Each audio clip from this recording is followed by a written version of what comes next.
Well, Bill, let me ask you, it had to be sort of hard to be in Chicago writing the show with Erna, and it's produced in New York live every day. You're watching it, and obviously things happen from the page to the stage.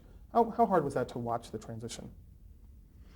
Well, it was just something that you accepted because that's the way it was. But uh, you brought objectivity because you weren't there, and that's always been a plus. Until I came here, I had all that objectivity. But it was on CBS there, and we watched the shows and commented on the shows, and there was a good collaboration and good casting. Guiding Light was just an excellent show. Well, it was the premiere show then, one of the premiere shows. When you watched the show, was it hard to watch it and know, even though that there might be something that was different from the page to the stage, was it hard to see things that could change in the process? Was it hard to? No, once in a while you could sense that there was an awkwardness because someone didn't pick up a cue, or someone stammered on a line or something like that. These were rather infrequent though, but you were always acutely aware that you were dealing with a live. Well, acutely aware is overstating it, but you could be aware within the 15 minutes that there was a little spontaneity missing. When you took those rare trips to New York with Erna to watch the show live being done, did you get those adrenaline rushes? Was it sort of a fun thing to be a part of the studio scene? Yeah, absolutely. It was very thrilling, very exciting. Meet the actors, and they were. It was very funny. I mean, very not funny. It was very fulfilling. It was exciting. With the sponsors, P&G owning the show and having so much say sometimes in the control of the content of what goes on the air, were there ever times as writers that you would sort of pull your hair out going, we want to do a certain storyline, but maybe the sponsors were not really comfortable with the content or something? Well, it worked a little differently. It didn't work on a daily basis.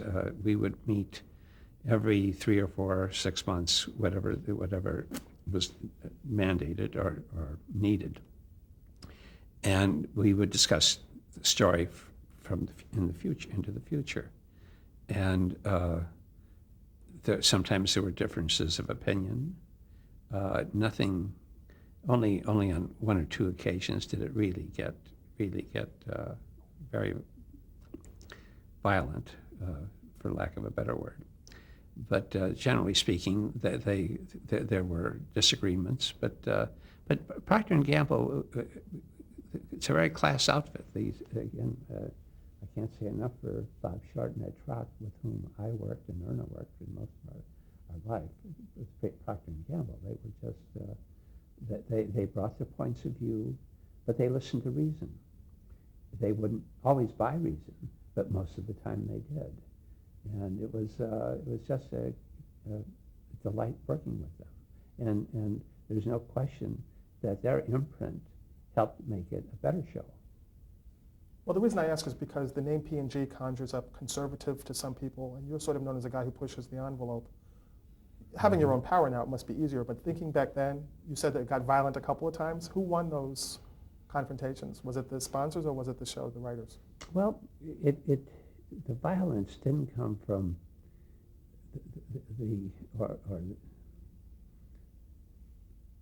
I suppose violence is the word, but not the normal word, but the way we use it. But Ted Corday, the director, sometimes injected himself. And when he injected himself, he said too much undiplomatically. On one occasion that I can remember, that took a while to heal, and it was really, he was attacking the scripts, and of course you usually look to your director as being supportive, and but there was only one such occasion like that, but it was a hell bent for election occasion, I'll tell you. Well, they've said soap operas are hard for writers because, and you were the premier writer, because sometimes the actors complain, the producers can complain, the public can complain, the sponsors can complain, the network may have their own notes, they have focus groups and things like that. Back then, none of those things really existed. Was there so much more freedom then? Was it easier to write then? Well, it couldn't be easier for me to write than now. Back then, sure you had, but you know, none of us were out to shock the nation or to corrupt the morals of anyone. You knew that it would get you, you know, the world wasn't ready for this kind of thing. And you were, I mean, we had one girl out of wedlock with a pregnancy. That was the first. And boy, that was a hot issue to deal with at that time. And now it happens all the time. Oh yes, absolutely. How hard was that to get across then? Not easy. But they finally realized, as I remember, you know, that these things do happen, and this is a step in the process of storytelling in daytime. Now, I know you are not a proponent for ad-libbing. You want the actors to stick pretty much to the page. Yes. Has that always been the way it was? Even when it was live, I imagine it had to be hard for them to remember all those lines. Did you sort of set the, you could be ruining my story, I want you to keep it to the lines? Well, actors, though, many of them come from the stage, and there they memorize. And that's a habit that many of them are wise enough to pick up for daytime as well. You know, because if you start playing with dialogue, it's going to misinterpret, and you're going to throw your opposite member the wrong cues.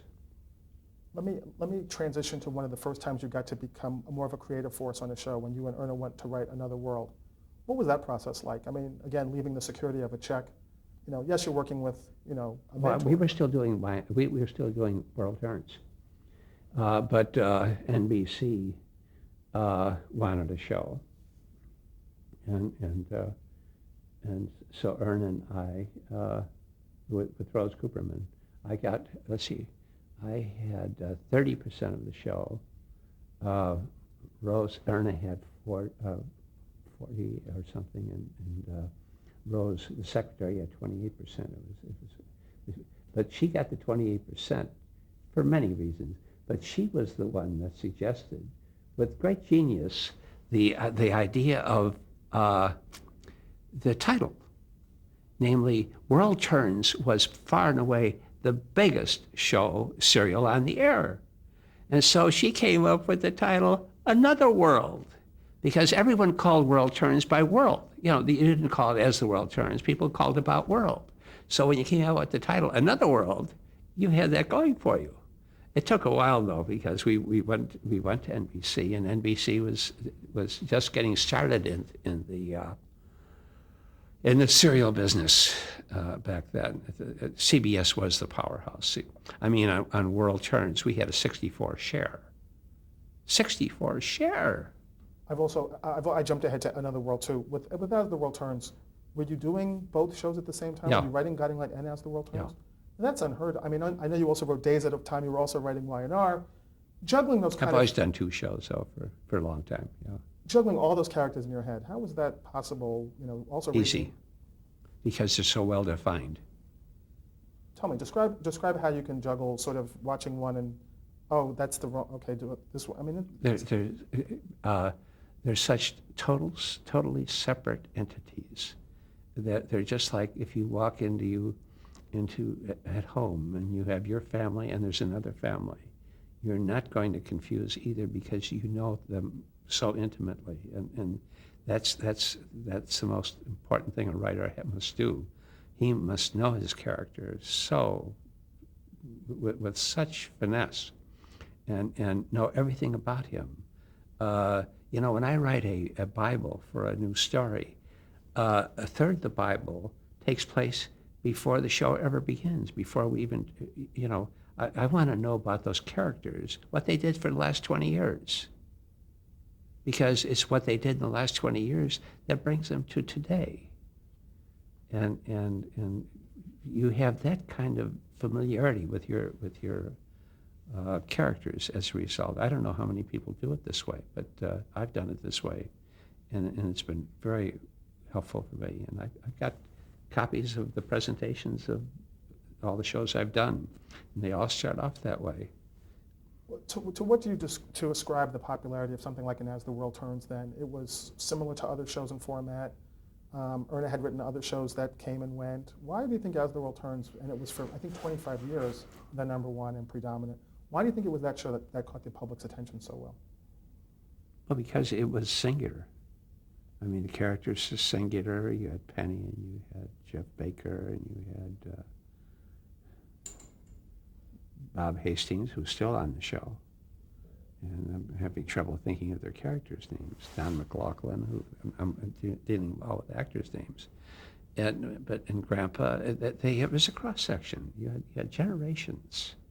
And you had young people, and you had young people with young people's problems. They're not as flagrant is too strong a word, but they're not as provocative then as they are today. But people could relate to these people. An audience could relate to these people, and it was a dominant show. It was the dominant show, like Y&R is today. I think one clear difference with Erna is that she never really remembered the actors' names from what legend has it, and you always have trouble remembering the characters' names when you see the actor. No.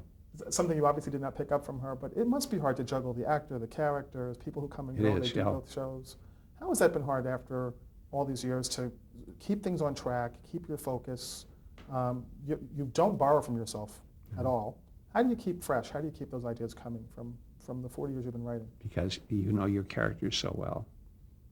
That's why I keep characters so long, because I know them so well. And because I know them so well, I can find facets, untouched facets to their lives and to their stories and to their future and to their relationships. I think everybody remembers when As the World Turns, the Walter Cronkite broke in to say that Kennedy was shot. Yeah, and it was on World Turns. Right, and no. you watch all the shows when you're writing them and producing them. Oh, Erna and I watched them together, yes. Oh, I'll never forget that day. What was that like? I mean, that's sort of the day everybody remembers what they were doing. I was just stunned. They, obviously, like everyone, I was no different there. But we watched, and just couldn't believe it.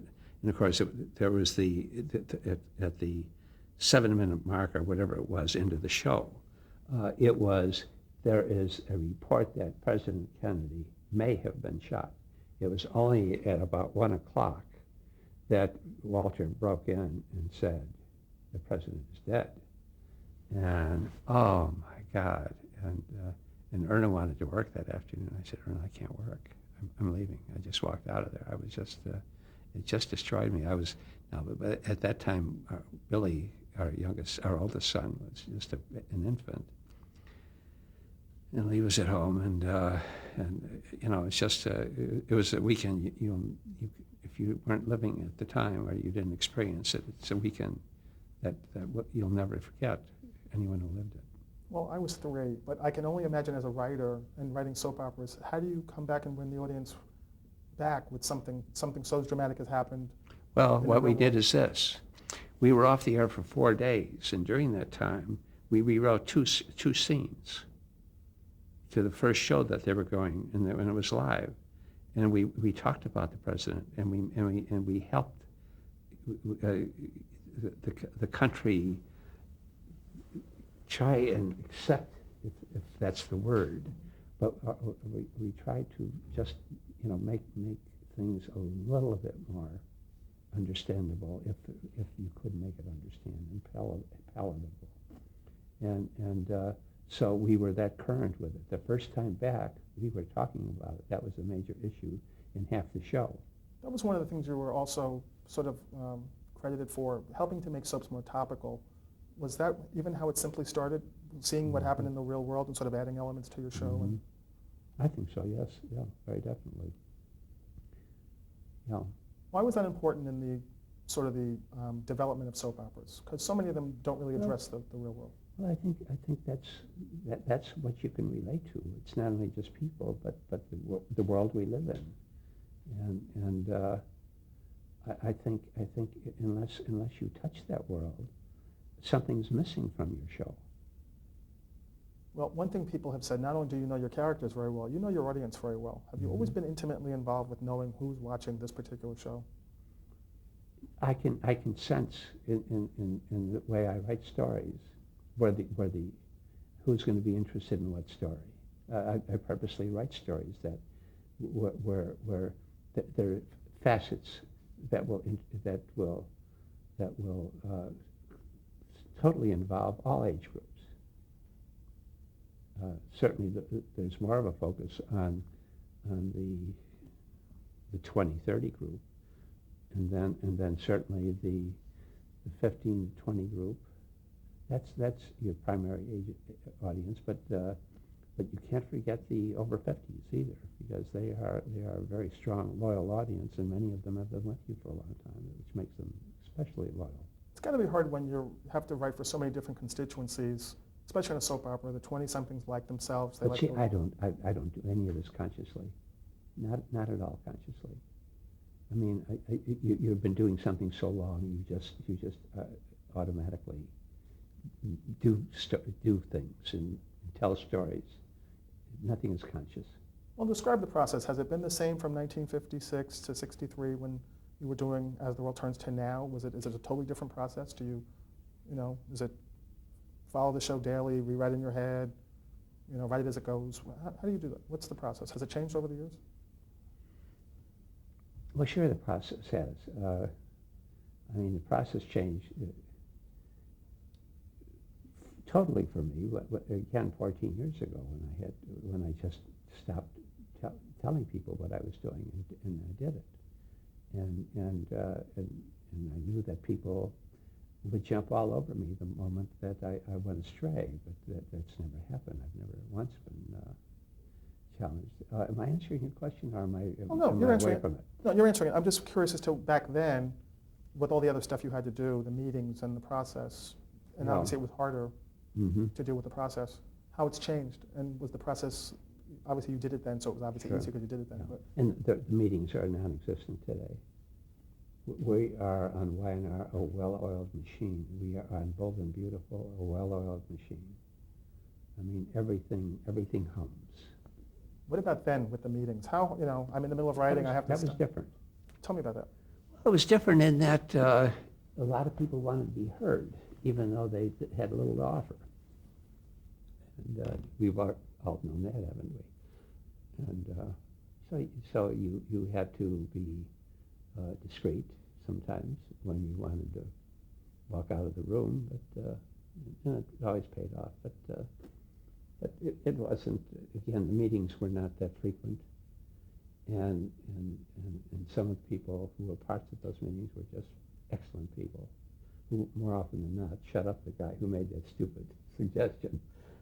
And you said Ernest's style was more dictating to her secretary. What was your style like? Was it sitting at a computer, a typewriter obviously then, more singularly? No. Was it? Shorthand. And Erna would lean forward, and she would look down like this, and she would just dictate. And she would look up and think for a second, and look off, and then she would dictate the dialogue.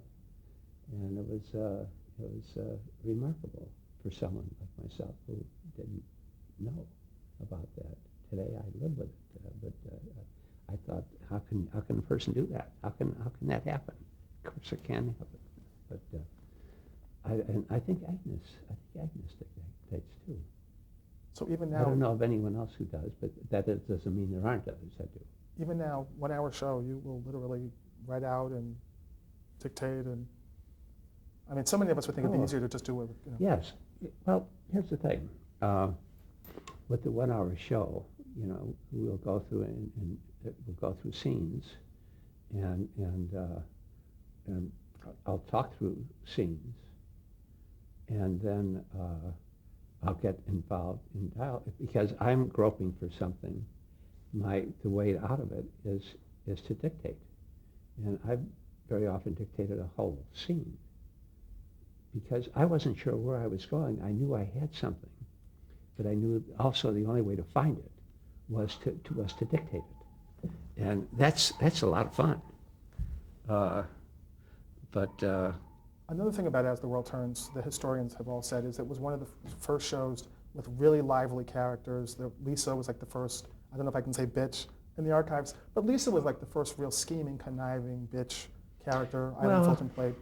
When Lisa came into the show, her parents were her father was a minister or something, and she came in, and she was a girl who fell in love with Bob Hughes, and she used manipulations, to try and entice him in that.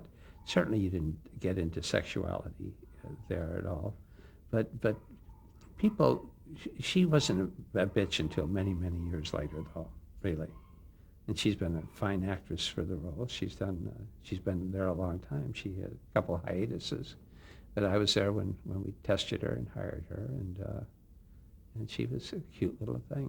Well, it got to the point where she needed security at points, because when she was a bad character, people in the streets would try to hit her and stuff. As a writer, do you think, I've really done my job, or do you think, oh my God, this poor woman, I may get her hurt?